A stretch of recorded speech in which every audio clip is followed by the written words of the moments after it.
Avant d'en parler avec nos deux invités, 27 candidats pour cette présidentielle tunisienne. Après la victoire de son parti aux législatives, le grand favori n'est autre que Béji Caïd Essebsi, celui qui a créé le rassemblement Nida Tounes, un parti de centre-droit devenu le premier parti de Tunisie.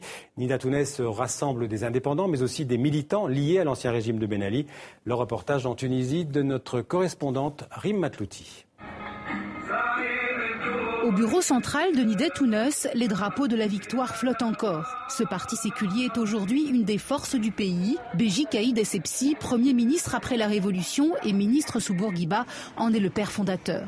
Créé pour s'opposer au parti islamiste Ennahda, Nida Tounes s'est imposé dans le paysage politique en 3 ans seulement. Il a été créé pour rééquilibrer le paysage politique et on a réussi. Au moment où on a déclaré que ce parti a été créé, il y a eu plus de 120 000 personnes qui ont demandé à intégrer ce parti. Pourquoi ? Parce que justement, il réunissait tous les démocrates.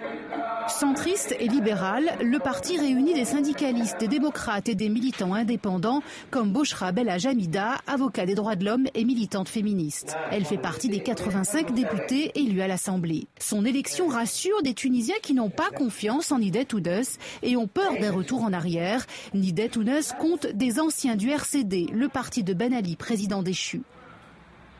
La plupart des gens du RCD n'avaient pas de pouvoir. Le pouvoir était au palais et le RCD était un instrument. Plus jamais on reviendra comme avant. On est engagé sur la voie démocratique.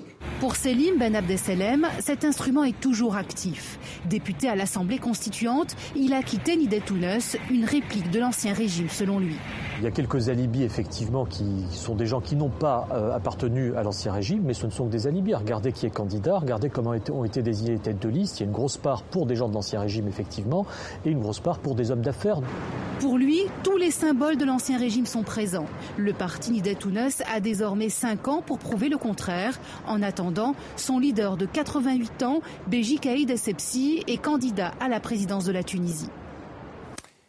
Alors, en duplex depuis Tunis, Souer Belhassen, bonsoir. Bonsoir. Vous êtes journaliste tunisienne et surtout une militante des droits de l'homme et des droits des femmes depuis plus de 30 ans. Vous êtes l'ancienne présidente de la FIDH, la Fédération internationale des ligues de droits de l'homme. Et avec nous en plateau, bonsoir, Fethi Benslama. Bonsoir. Alors vous êtes psychanalyste, spécialiste entre autres de l'islam politique, vous êtes écrivain, vous avez publié une douzaine de livres je crois sur la Tunisie. D'ailleurs, Soudain la révolution de la Tunisie au monde arabe, c'était en 2011 chez De Noël et puis plus récemment La guerre des subjectivités en islam aux éditions Ligne. Alors Souer Belhassen, d'abord un mot sur ce candidat donc, qui est devenu le favori de l'élection, Béji Caïd Essebsi. Comment est-il perçu en Tunisie ? C'est lui le rempart face à l'islamisme ? Écoutez, il se trouve que j'ai été ce matin à l'ouverture de la campagne de Caïd Essebsi à Monastir pour voir le passage de témoin de Bourguiba à Caïd Essebsi parce qu'il se place dans la filiation moderniste de Bourguiba. Et effectivement, la Bourguiba-mania était très forte, présente, et surtout, le leader de Nida Tounes n'a pas appuisé dans l'histoire de Bourguiba et se réfère à sa modernité et à l'article 1 de la Constitution qui fait de la Tunisie la République, un pays d'islam, la Tunisie, sa religion est l'islam et sa langue l'arabe. Il a beaucoup insisté sur cet aspect pour être le président de tous les Tunisiens. En fait, maintenant, comme vous le savez, le parti de Nida Tounes a été non seulement le rempart contre les islamistes, mais le fait qu'il ait remporté des voix, c'est que le bulletin du Tunisien aujourd'hui, le sentiment du citoyen tunisien, c'est qu'il peut exercer sa citoyenneté et peut changer le cours des choses par un bulletin. Et ça, je pense que c'est quelque chose d'extrêmement important. On revient en plateau de seconde avec Fethi Benslama. Je pose la question à Fethi Benslama. La place de l'islam politique, c'est la question centrale de cette élection aujourd'hui, comme pour les législatives d'ailleurs. Oui et non en même temps, parce que un coup d'œil vers l'arrière depuis décembre 2010.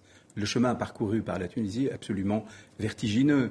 Ouais. Et donc c'est cette expérience qu'il faut voir dans son ensemble. Et la dernière étape est celle qui vient d'être jouée avec les élections Quand vous dites c'est ça qu'il faut voir dans son ensemble, ce qui veut dire qu'aujourd'hui, Ennahda, le parti islamiste, vous en êtes convaincu, joue le jeu démocratique? Moi, je ne suis pas convaincu. Je pense que quand quelqu'un pense qu'il représente la volonté de Dieu, c'est sa modération, son jeu démocratique reste toujours à prouver. Ouais. Et je vais poser la même question à Souheir Belhassen. Est-ce que Ennahda, Souheir Belhassen, au jour d'aujourd'hui, joue totalement le jeu démocratique? Je ne le crois pas du tout. Et il le joue parce qu'il est amené à le jouer. Je pense qu'il a été forcé.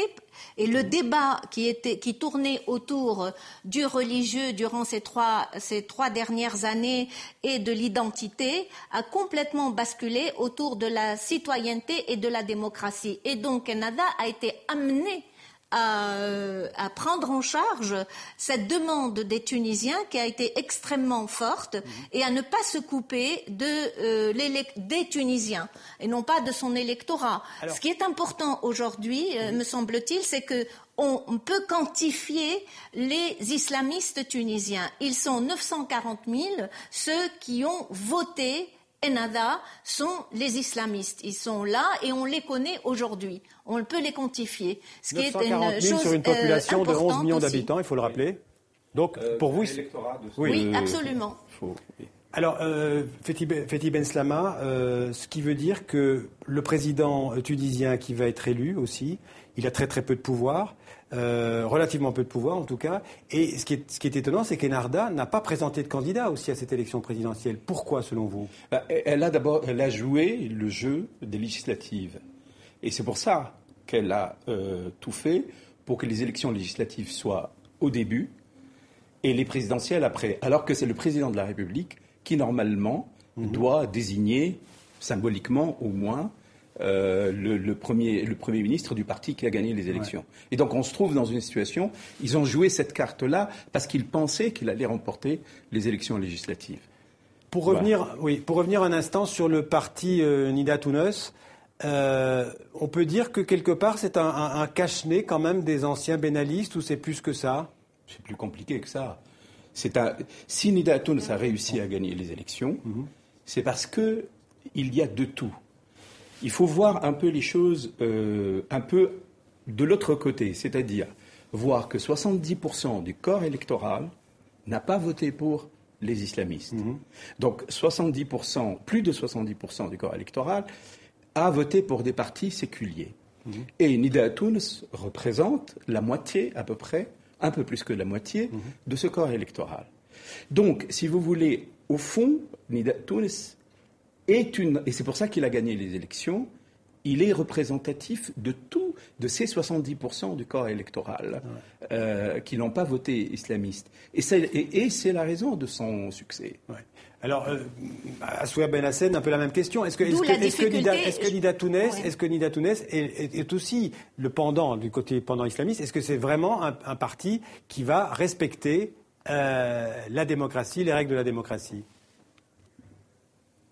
Écoutez, en voyant ce qui s'est passé aujourd'hui, on peut craindre le culte de la personnalité, mais de transgresser ce qui a été acquis va devenir extrêmement difficile pour n'importe quel parti. D'ailleurs, même les partis islamistes n'ont pas pu transgresser la loi de la démocratie.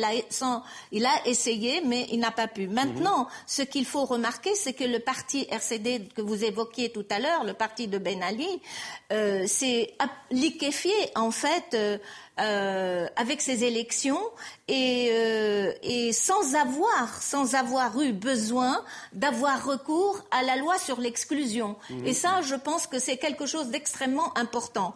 Aussi, les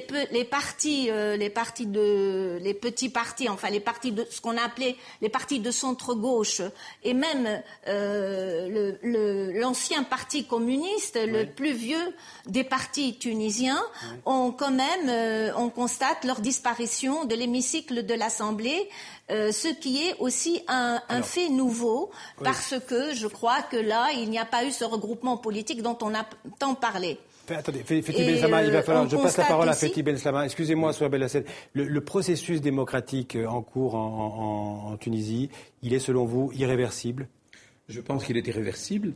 Je crois qu'il y a une accélération de l'histoire en Tunisie en 4 ans qui fait que je dirais que la Tunisie est sur un autre orbite que celui dans lequel elle était et celui dans lequel se trouve le monde arabe. Elle est ailleurs.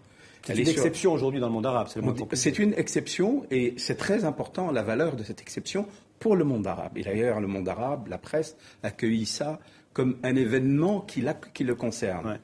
Moi, je pense que les Tunisiens ont prouvé au cours de ces 4 dernières années qu'ils sont capables de se battre et de ne pas se laisser prendre ce qu'ils ont gagné depuis le soulèvement.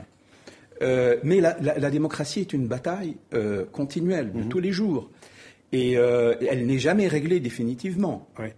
Mais il faut rappeler que Nida Tounes a une majorité, est le premier parti, mais il n'a pas de majorité dans le Parlement. Or, le pouvoir se 85 sièges sur 217. Non. Sur 217. Ouais.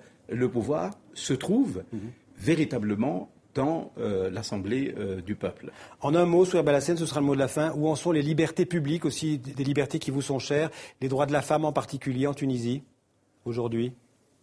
Écoutez, il faut continuer à se battre. Ce que disait Fethi Benslama, c'est que effectivement, on a fait des avancées aussi sur les droits de la femme, mais par exemple, l'autorité parentale va être tout de suite posée. Mais c'est très positif parce que il y a beaucoup de femmes et beaucoup de femmes des démocrates qui viennent, des modernistes. Donc, on peut faire confiance en femmes, dans les femmes qui vont être élues. Mais je voudrais quand même dire que les Tunisiens ont tiré la leçon la présence des islamistes à la tête du pouvoir et les ont refusés. Je pense qu'il faudrait que la communauté internationale aussi tire la leçon de ce qui s'est passé et laisse les Tunisiens intégrer leurs islamistes à leur façon. Parfait, mais ce sera le mot de la fin. Je pense que c'est un message adressé aux Européens, entre autres, et aussi aux autres pays du monde arabe, mais aussi aux Européens, ce que vous venez de faire ce soir. Merci Souheir Belhassen, merci beaucoup Fethi Benslama.